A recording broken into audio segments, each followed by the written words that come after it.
Carissimi amici, ecco qui un portale straordinario perché è su carta, per cui dura in eterno. I vostri pronipoti fra 100 anni potranno ancora sfogliare e leggere quello che c'è dentro. Qui dentro abbiamo una serie di primati e primatisti che riguardano il Veneto, che è un elenco incredibile. Cito alcune cose tanto per dare un'idea.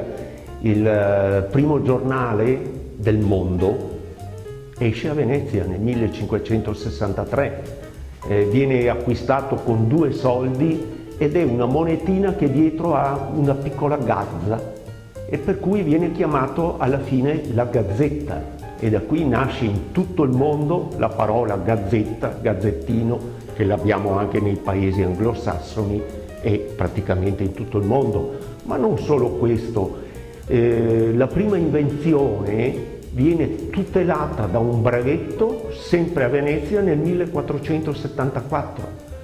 Il canale di Suez è stato progettato da 2 ingegneri veneti. Il primo motore al mondo a benzina è di un veronese, Enrico Bernardi, che lo brevetta nel 1882, 3 mesi prima di Benz e 1 anno e mezzo prima di Daimler. E così via, una serie infinita che direi termina attraverso 100 altre, 1000 altre innovazioni, termina con il Federico Faggin che ha inventato il microchip o Massimo Marchiori che ha elaborato quell'algoritmo che ha permesso la nascita di Google, che è il motore di ricerca più usato al mondo. Ecco che torniamo alla parola motorismo, in un certo senso, perché è motore ed è mobilità, mobilità delle idee, mobilità delle persone, mobilità di tutto.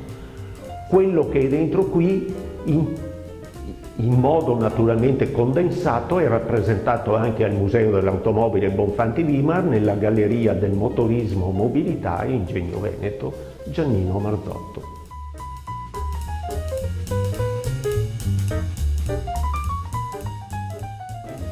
Questa è l'unica enciclopedia in Europa che tratta della tecnologia di un territorio specifico, una nostra regione, un land, un cantone o una contea o come la vogliamo chiamare. Non ce l'ha nessuno ed è estremamente importante. Questo in sostanza è stato definito un portale internet, è vero, è un portale internet però su carta e questo si può regalare, tanto che la Regione Veneto ha chiesto di poterne avere un numero cospicuo di copie.